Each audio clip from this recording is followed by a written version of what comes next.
지금까지의 양자 에너지를 이용한 진단 및 치료에 관한 내용을 정리해 보겠습니다.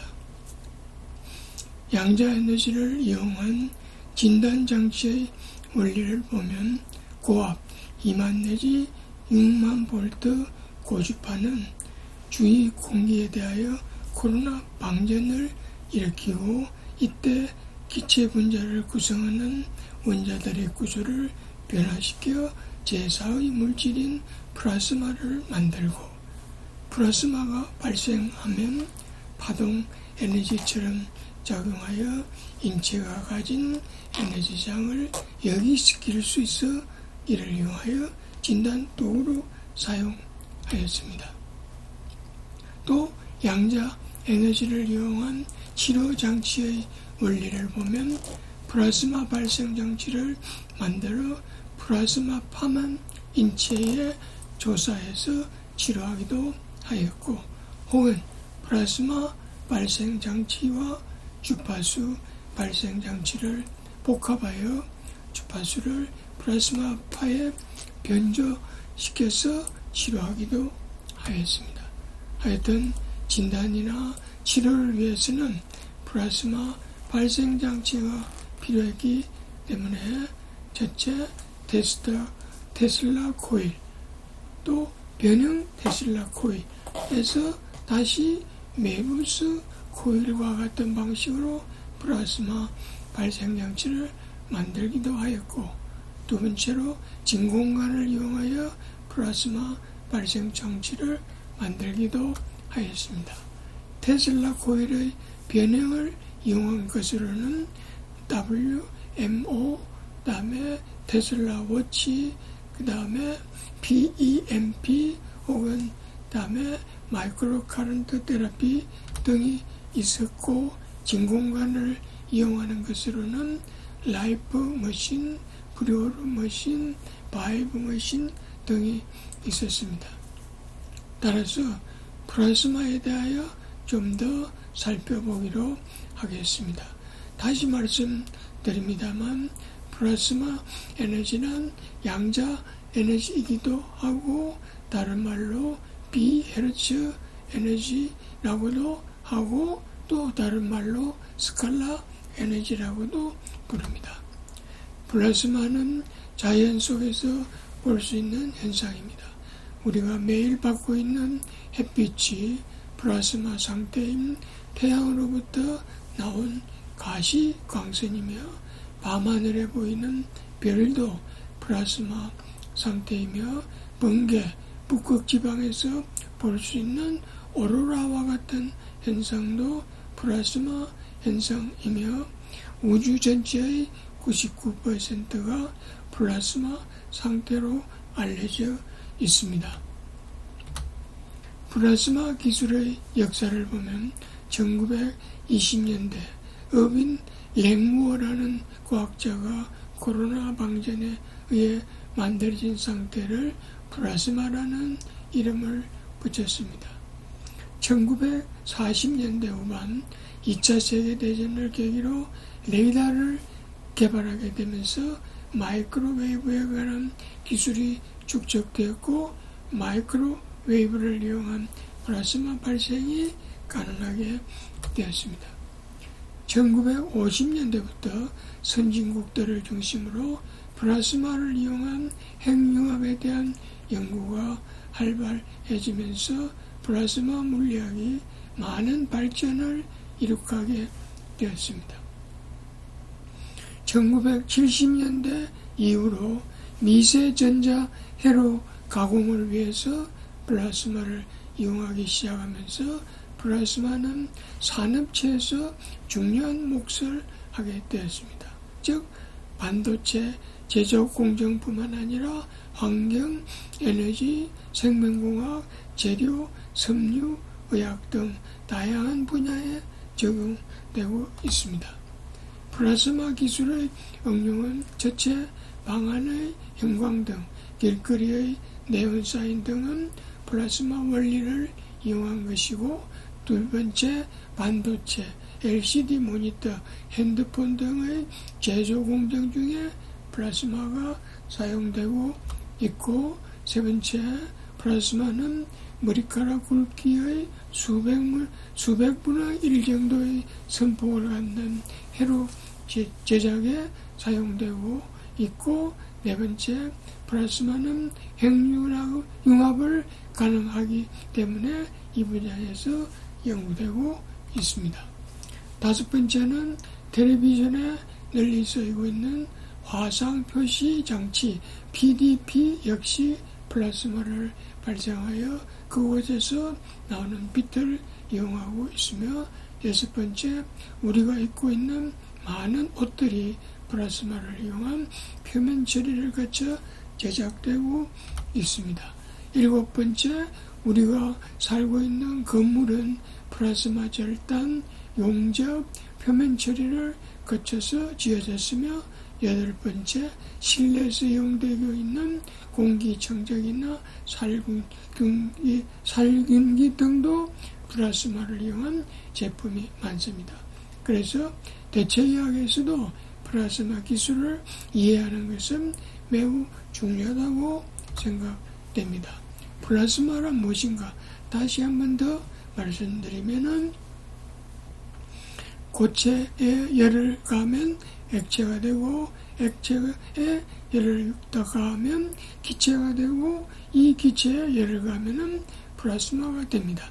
그래서 이 플라즈마를 제4의 물질이라고 부릅니다.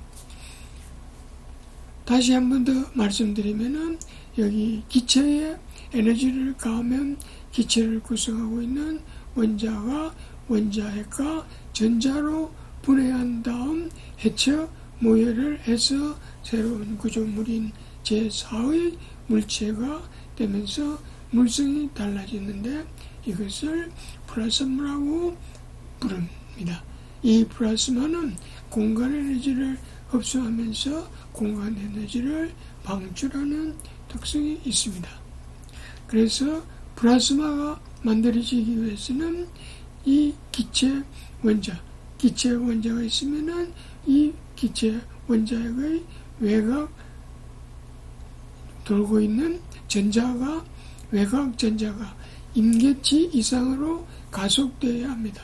따라서 외부에서 전압을 높임으로써 이 전자를 가속시키게 하고, 또 외부에서 높은 압력을 주어 충돌할 수 있는 입자의 수가 많아지게 해야 합니다. 이렇게 만들어진 플라즈마는 전기적 특성을 갖습니다. 즉, 플라즈마는 전체적으로는 중성이지만 수백만 개의 이온과 자유전자가 존재하므로 외부에서 전류를 보내면 전류가 흐르는 특성을 갖습니다. 플라즈마는 화학적 특성을 갖습니다. 플라즈마 내부에는 활발하게 운동하는 전자와 이온이 존재하기 때문에 다른 물질을 전리시킬 수 있습니다. 따라서 다른 물질의 화학 반응을 활발하게 일어나도록 촉진작용을 합니다. 하여튼 플라즈마를 만들기 위해서는 에너지 공급원이 있어야 하고 기체, 즉 가스가 있어야 하겠습니다. 플라즈마가 만들어지는 과정을 보면은 대기압 상태의 공기를 이용하거나 혹은 진공 상태의 가스를 이용하고, 이 가스에 에너지를 공급을 해야 되는데, 그 공급원으로서는 열을 이용하거나 혹은 전기를 이용할 수 있습니다. 이렇게 해서 출력되는 플라즈마는 온도에 따라서 고온 플라즈마가 되기도 하고 저온 플라즈마가 되기도 합니다. 이때 에너지 공급원으로는 전기를 이용하는 경우에는 직류를 이용할 수 있고, 두 번째 라디오파를 이용할 수도 있고, 세 번째 마이크로파를 이용할 수 있고, 네 번째 고출력 레이저를 이용할 수도 있습니다. 고온 플라즈마, 대기압에서 고압, 고열을 이용하기 때문에 출력되는 플라스마의 평균 온도가 수만 도에 이릅니다. 고온 플라스마는 용접, 배기물 처리, 표면 코팅, 망막 합성, 핵융합의 개발 등에 주로 쓰입니다. 저온 플라스마는 진공 상태의 기체를 비교적 적은 전기 에너지를 가하기 때문에 출력되는 플라스마는 온도가 높지 않습니다. 이때 이용되는 전기 에너지는 전기장 혹은 전자빔을 사용하고, 전기장을 사용하는 경우에도 직류, 교류, 즉 라디오파 혹은 마이크로파를 쓸 수 있고, 혹은 고출력 레이저 등을 사용합니다. 저온 플라스마는 재료 합성, 표면 처리, 망막 처리, 반도체, 표시 소자, 고분자 중합 등에 주로 쓰입니다. 플라스마에 관한 국내 현황을 살펴보겠습니다. 플라스마는 산업 분야에서는 활발하게 사용되고 있습니다. 국내 대기압 플라스마 기술의 사용 현황을 보면은 물질의 표면 개질 및 코팅 기술, 환경 기술, 디스플레이 기술, 나노 기술 등에 응용되고 있고, 또 국내 진공 플라스마 기술의 사용 현황을 보면은 반도체 기술, 디스플레이 기술, 나노 및 바이오 기술에 이용되고 있습니다. 이와 같이 플라스마 기술이 우리나라에서 많이 사용되고 있으나 전부 외국 기술을 돈을 주고 빌려서 사용하고 있는 실정입니다. 그리고 주로 반도체 분야나 공학 분야의 전유물처럼 사용되고 있는 실정입니다. 극히 일부에서 플라스마 기술이 중소기업체로 세워 나와 있는 정도입니다. 국내 모 중소기업에서 이 플라스마 기술을 해서 주방 세척기를 만든 경우가 있고, 또 국내 중소기업에서 웰빙 튀김기를 개발했는데, 이 플라스마 기술을 이용하여 기름을 튀기면 낮은 온도에서 음식물을 튀길 수 있고, 또 기름을 몸에 유익한 기름으로 변형시킬 수 있기 때문에 좀 특이하다. 그래서 여기에 동영상이 있기 때문에 잠깐 소개하겠습니다. 지금 제가 동영상을 조절할 줄 모르는데 광고가 나와서 됐습니다.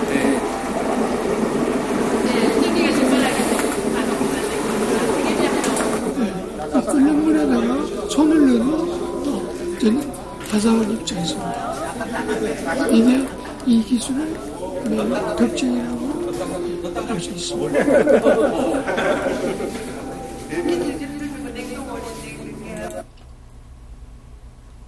다음에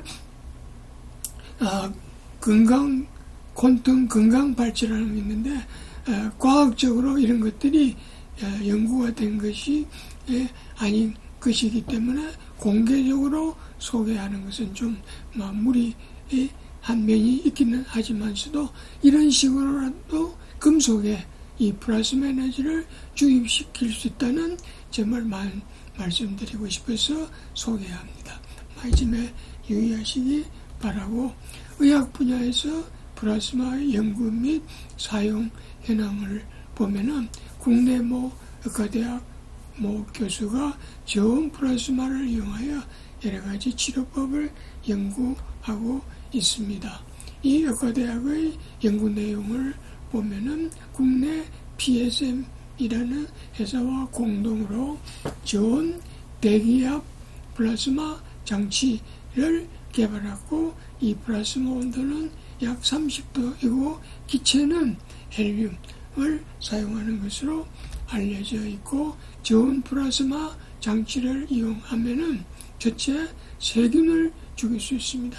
즉 대장균과 탄저균의 플라스마를 처리하면은 30초 이내에 대부분 살균된다고 했고, 두 번째는 이 저온 플라스마 장치를 이용하면은 상처 부위의 미세 혈액순환이 촉진되고, 세 번째, 상처 부위의 면역 기능이 강화되고, 네 번째, 상처 치유에 도움이 되는 면역세포의 각종 분비물 사이토카인이 증가하고, 또 섬유화 세포와 각질세포가 증식되고, 여섯 번째, 콜라겐의 생성이 촉진됩니다.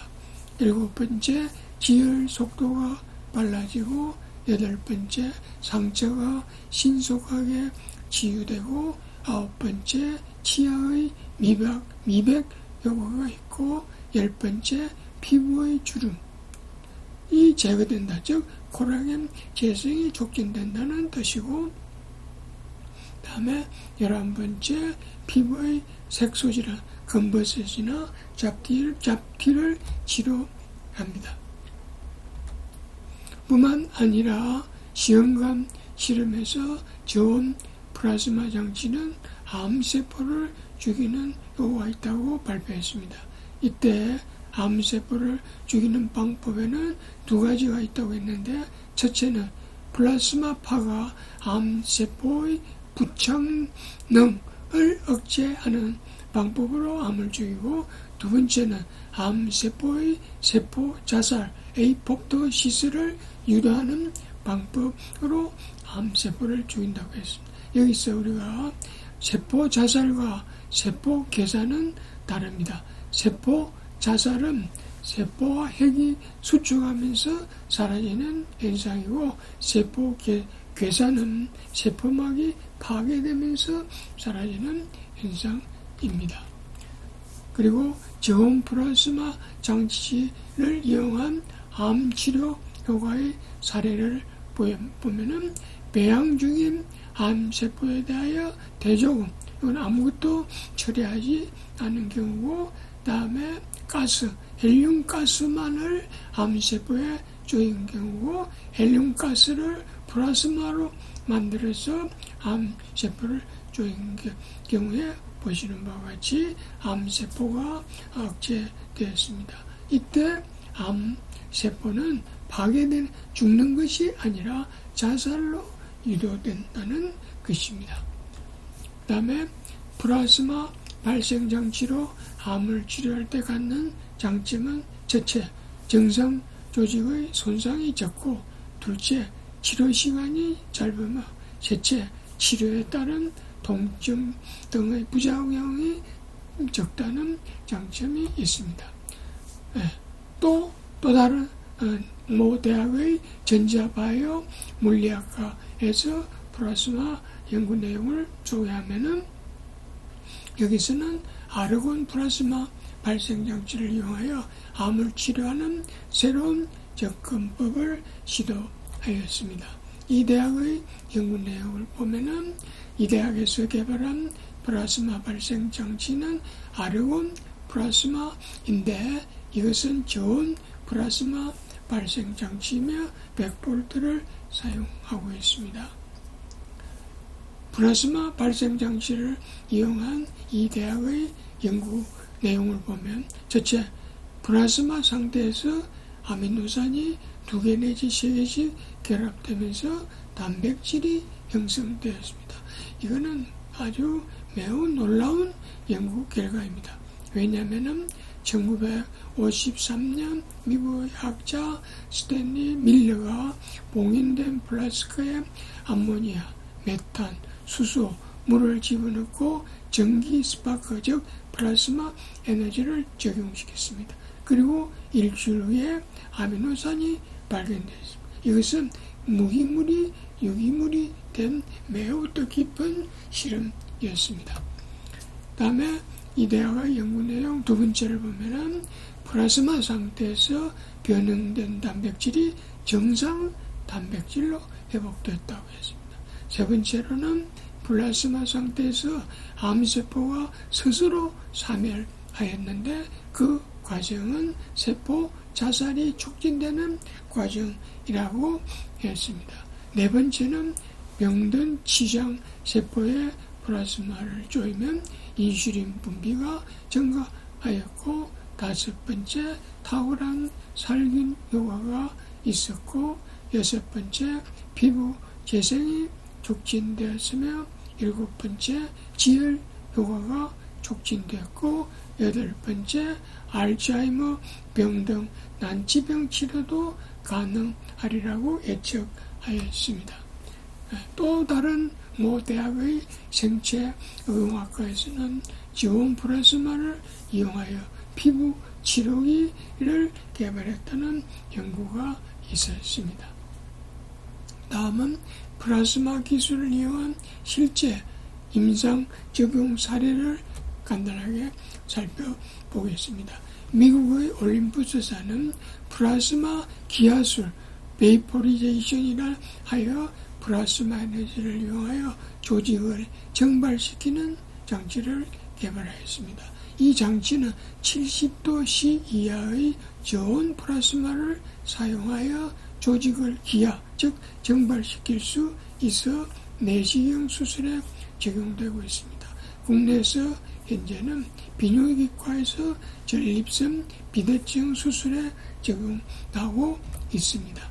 전립선 비대증이란 여기가 방광이 있고 여기 전립선이 있고 이게 요도가 있는데 이게 정상 크기고 비대가 되면은 이 크기가 이제 이만큼 커지는 것을 전립선 비대증.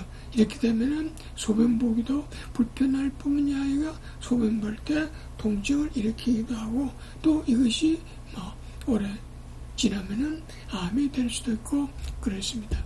이러한 기존의 치료법은 이러한 내시경을 요도에 삽입한 후 다음에 전기 인도와 같은 조직에 열을 가하여 제거하는 방법을 사용했습니다. 그래서 열을 가하기 때문에 부작용으로 출혈, 주변 조직의 손상으로 관략근 신경이 손상된다든지 내부 화상을 일으킨다든지 또 부작용으로 역류사증, 불감증 등의 부작용이 있었습니다.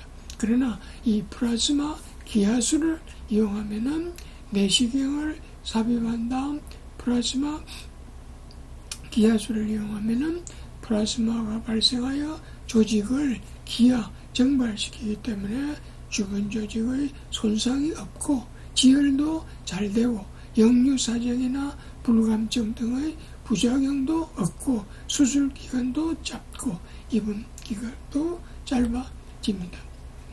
그림을 보면서 보면은 지금 여기가 전립선 비대증인데 이런 장치를 삽입해서 그다음에 여기서 플라즈마 에너지가 나와서 물 조직을 기하시켜서 이제 이 요도를 넓혀주는 기술이 되겠습니다. 그리고 또 플라즈마 기술을 이용해서 치과적 치료를 하는데 소위 물방울 레이저를 해서 플라즈마를 이용하여 물의 기하수를 치과 영역에서 사용하고 있는 실정입니다. 그리고 또 국내 모 회사에서 포토 플라즈마라 해서 신문에 난 일이 있는데 저온 플라즈마로 알려져 있고 0.3mm의 미세한 광섬유를 척추 디스크가 노출된 부위에 삽입한 다음 플라즈마 광을 쏘아 치료하는 방법입니다. 기존의 레이저 빛의 온도는 2000도가 넘지만 이 플라즈마는 40도 미만이어서 다른 조직을 손상시키는 염려가 없습니다. 다음 또 계속하겠습니다.